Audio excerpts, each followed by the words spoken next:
Nah, apa penyebab scam? Jadi di sini saya membuka wawasan atau pemahaman karena pada intinya saya juga banyak mendapatkan scam di proyek-proyek sebelumnya.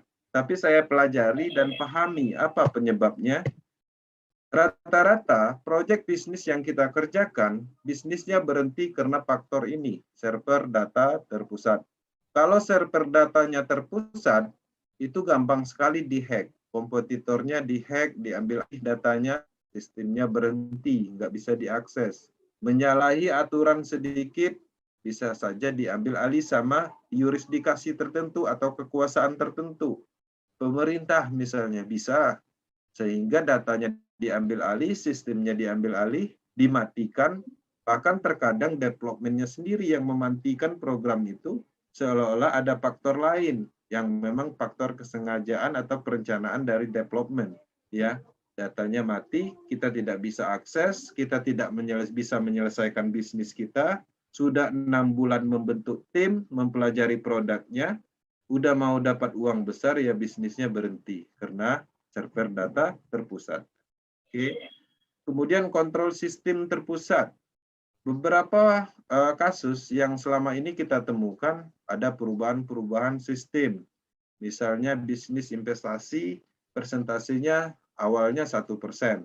Sudah banyak mitranya, sudah berkembang bisnisnya, persentasenya diturunkan, persentasenya jadi kecil. Sehingga suka-suka mereka mengatur dari sistem tersebut.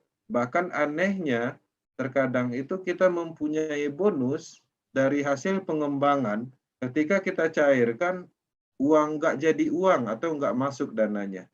Oke, karena sistemnya dikontrol. Kontrol sistemnya itu ada di adminnya, ada di yang punya proyeknya. Yang paling fatal itu adalah ketika ada bisnis network yang mengumpulkan dana. Dana yang kita kumpulkan, misalnya kita menjual produk investasi paket 10 juta, 1% per hari kepada si A. Berhasil kita closingkan produk dana investasi tersebut atau produk investasi tersebut, kita mendapatkan 10% berupa bonus sponsor. Sisa dananya kemana? Ke rekening tertentu, wallet tertentu. Sedangkan wallet dan rekening tersebut ada yang punya, ada yang menguasai. Ketika itu dikumpulkan di rekening tertentu, bisa saja itu disalahgunakan, bahkan memang sengaja dilarikan. Oke, sehingga bisnisnya berhenti dan pada intinya tidak satupun selama ini saya lihat bisnis yang sifatnya mengumpulkan dana atau sejenis investasi itu tidak ada yang bertahan. Jangankan sejenis bisnis pemasaran jaringan, ya perbankan aja yang sudah mempunyai legalitas, gedungnya ada di mana-mana, punya orang ternama, itu pun bisa scam karena faktor dana terpusat. Ya, jadi jauh sekali dengan harapan ketika kita ingin mendapatkan keamanan dari bisnis sentral. Ya, kita bisa melihat bank, asuransi itu pun bisa menipu karena ada dananya, karena ada dana terkumpul.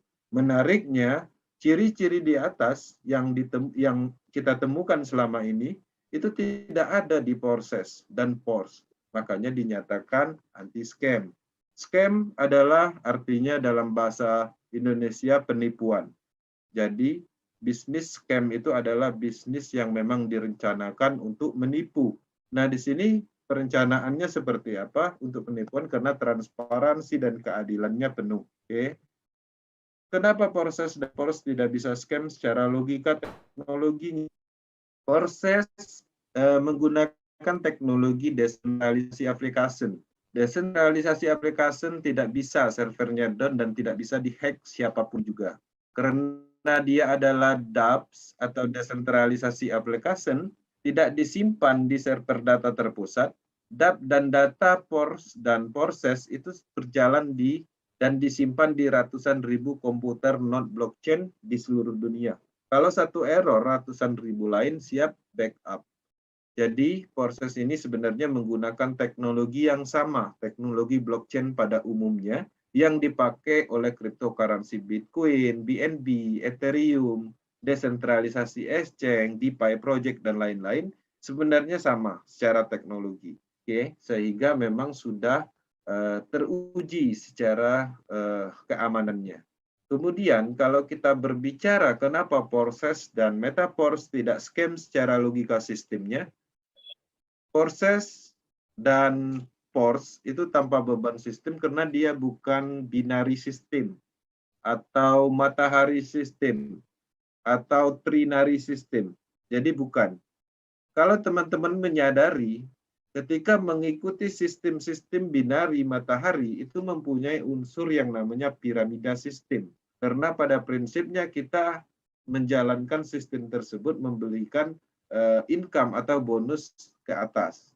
Pada saat peluncuran proyek-proyek tersebut pada umumnya ada namanya ID utama. ID perusahaan itu mungkin sebanyak 20 ID di-create di paling atas, kemudian baru nanti tim foundernya masing-masing 10 ID misalnya, baru nanti ring satunya masing-masing 5 ID, nah di bawah-bawahnya baru kita.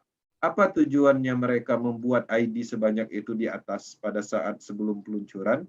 Untuk menampung yang namanya bonus sponsor, bonus level, seperti itu.